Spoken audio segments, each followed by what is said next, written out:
11મા ધોરણના વિદ્યાર્થીઓ માટે એટલે કે 10મામાંથી જે 11મા ધોરણમાં આવવાના છે એ વિદ્યાર્થીઓ માટે ચેપ્ટર નંબર 3 સુરેખ પદ પર ગતિ. આ ચેપ્ટરમાં આગળના વિડિયોમાં આપણે નિયમિત ગતિ, અનિયમિત ગતિ, સરેરાશ ઝડપ અને સરેરાશ વેગ એની માહિતી લીધી.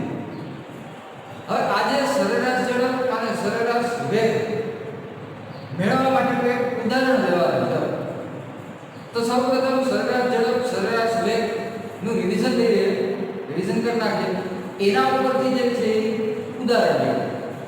તો કે સૌપ્રથમ સરેરાશ ઝડપ આગળના વિડિયોમાં જોયું એ પ્રમાણે કે કોઈ પણ કણ કાપેલ અંતર એ અંતર એટલે પથ લંબાઈ અને તે માટે લાગતા સમયગાળો આ બંનેના ગુણોત્તરને તે કણની સરેરાશ ઝડપ કહેવામાં આવે. પથ લંબાઈ એટલે કાપેલું કુલ અંતર આપણે આગળ ભણીએ. બરાબર છે. અદિશ રાશિ છે, હંમેશા ધન મૂલ્ય હોય એટલે કુલ અંતર અને તે માટે લાગતો સમય આ બંનેનો ગુણોત્તર ઈ તમને આપશે સરેરાશ ઝડપ. માટેનું સૂત્ર પથ લંબાઈના છેદમાં સમયગાળો. આ જ પ્રમાણે સરેરાશ વેગ. તો કે સરેરાશ વેગ એટલે કોઈ પણ કણે કરેલું સ્થાનાંતર અને તે માટે લાગતા સમયગાળાના ગુણોત્તરને સરેરાશ વેગ કહેવાય. સ્થાનાંતર ઈ પોતે સદિશ રાશિ, ધન મૂલ્ય, ઋણ મૂલ્ય, શૂન્ય મૂલ્ય ત્રણેય મૂલ્ય એમાં શક્ય છે. એટલે આ સ્થાનાંતર અને સમયગાળાનો ગુણોત્તર ઈ તમને આપશે સરેરાશ વેગ. બરાબર છે. તો આ તમને બે અલગ અલગ ભૌતિક રાશિઓ મળી સૂત્ર સાથે. સરેરાશ ઝડપ લંબાઈના છેદમાં સમયગાળો, સરેરાશ વેગ સ્થાનાંતરના છેદમાં સમયગાળો, સરેરાશ વેગ પોતે સદિશ રાશિ, સરેરાશ ઝડપ પોતે અદિશ રાશિ, પથ લંબાઈ એટલે કાપેલું કુલ અંતર, સ્થાનાંતર એટલે અંતિમ સ્થાન માઈનસ પ્રારંભિક સ્થાન. તો આ બે વસ્તુ છે. હવે એના ઉપર આધારિત એક ટેક્સ્ટબુક ઉદાહરણ છે. આ ઉદાહરણ લઈએ તો કે તમને ઉદાહરણમાં આવો એક સુરેખ માર્ગ અથવા તો સંખ્યા રેખા આપે. આમાં કણની જે ગતિ થાય એ ગતિ માટે સરેરાશ ઝડપ અને સરેરાશ વેગનું મૂલ્ય મેળવો.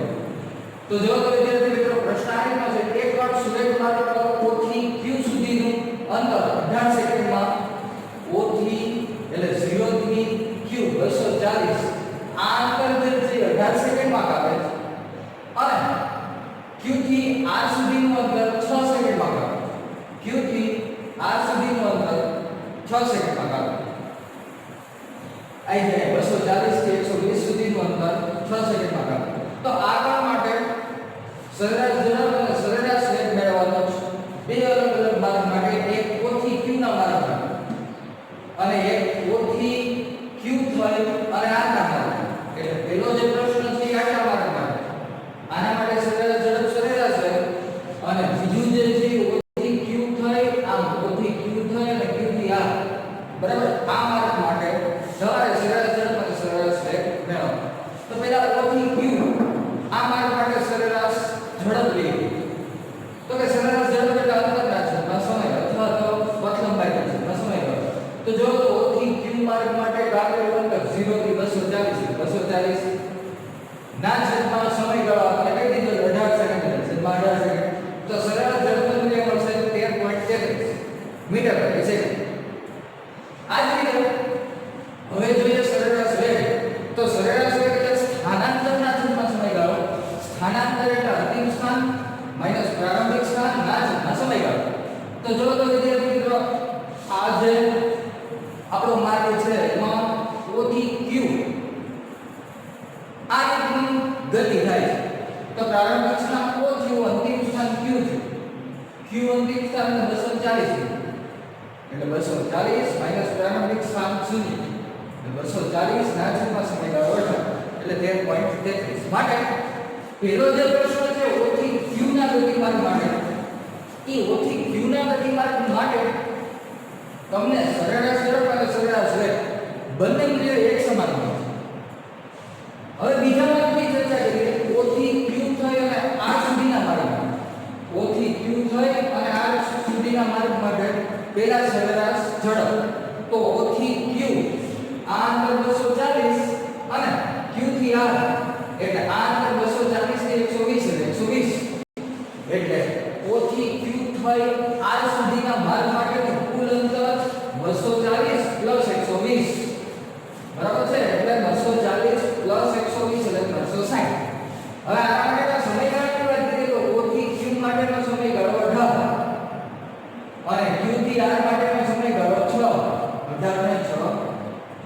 24 માટે 360 ના છેદમાં 24 એટલે 15 મીટર બની શકે.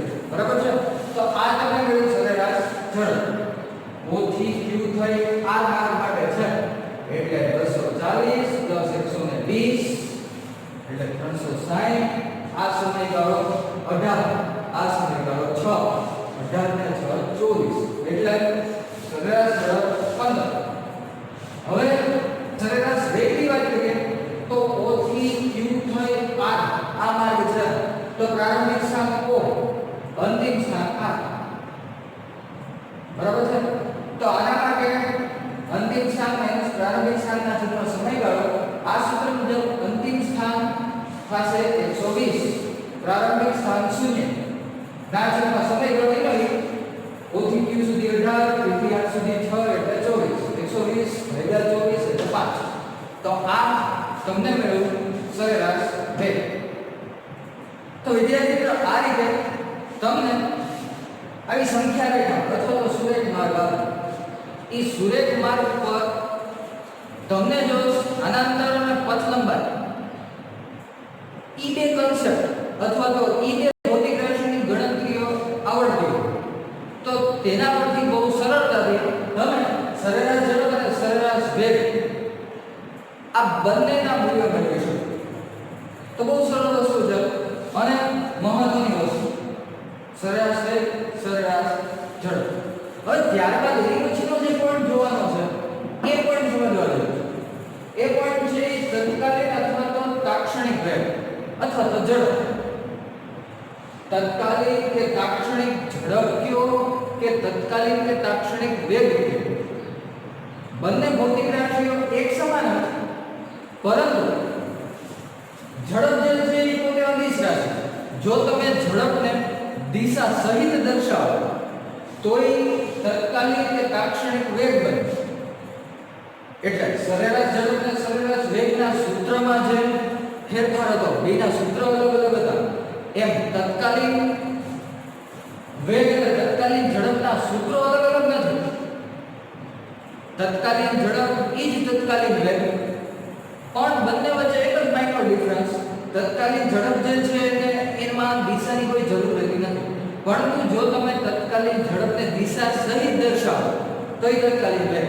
એટલે વિદ્યાર્થી મિત્રો આમાં તત્કાલીન કે તાક્ષણિક વેગ એવું લખે, ઝડપ એ આવે, બંને એક જ છે પણ વેગ હશે તો દિશા હશે, ઝડપ હશે દિશા નહીં. આની જેમ બે અલગ અલગ સૂત્ર નહીં હોય. ઝડપ અને વેગના જેમ અલગ અલગ સરેરાશ ઝડપ અને સરેરાશ વેગના અલગ અલગ સૂત્ર હતા, એમ આમાં અલગ અલગ સૂત્રો નહીં હોય, બંને એક જ રહેશે. બરાબર છે? હવે સૌપ્રથમ આ પોઈન્ટ લઈએ કે તત્કાલીન કે તાક્ષણિક વેગ એટલે શું. તો કે આપણે નિયમિત ગતિ અને અનિયમિત ગતિ જે છે સમજવા માટે એક ઉદાહરણ લીધું હતું. ભાઈ તમે કોઈ એક કારમાં ગતિ કરો છો, પેલી એક કલાકમાં 30 કિલોમીટરનું અંતર, બીજી કલાકમાં 30 કિલોમીટરનું અંતર, ત્રીજી કલાકમાં 30 કિલોમીટરનું અંતર કાપો છો તો તમારી આવી ગતિ છે નિયમિત ગતિ કહેવાય. કારણ કે એક સરખો સમયગાળો, એક કલાકમાં કાપેલું અંતર એક સમાન છે, માટે આ તમારી ગતિ નિયમિત ગતિ થાય. બરાબર છે? હવે આ નિયમિત ગતિમાં જો તમે એક કલાકના સમયગાળા માટે વેગ વ્યાખ્યાયિત કરો, આખો એક કલાકનો સમયગાળો, તો એ આખા એક કલાકના સમયગાળા માટે જો તમે વેગ વ્યાખ્યાયિત કરો તો એ વેગ સરેરાશ વેગ છે કે કોઈ એક સમયગાળામાં એક નો વેગ કેટલો, તો ઈ વેગ છે એ સરેરાશ વેગ છે. યાદ રાખજો ખાસ વિદ્યાર્થી મિત્રો, અને બે વચ્ચેનો ડિફરન્સ જે છે એ ખાસ સમજજો. સરેરાશ અને તત્કાલીન, કોઈ એક આખા સમયગાળા દરમિયાનનો વેગ એ સરેરાશ વેગ, પણ એ જ સમયગાળામાં તમને કોઈ એક પર્ટિક્યુલર ક્ષણે કોઈ એક પર્ટિક્યુલર સમયે વેગ કેટલો છે એવું પૂછવામાં આવે તો એ વેગ છે એ તત્કાલીન વેગ છે. આ ઉદાહરણમાં એક કલાકના સમયગાળામાં કપાયેલું અંતર 30 કિલોમીટરનું હતું. બરાબર છે? હવે જો તમને આમાં એવું પૂછવામાં આવે કે ભાઈ 32મી મિનિટે તમારો વેગ કેટલો, તો એ 32મી મિનિટે તમારો વેગ એ તત્કાલીન વેગ છે, કારણ કે એ કોઈ એક સૂક્ષ્મ સમયની ક્ષણનો વેગ છે, માટે એ કેવો કહેવાય છે? તત્કાલીન અથવા તો તાક્ષણિક.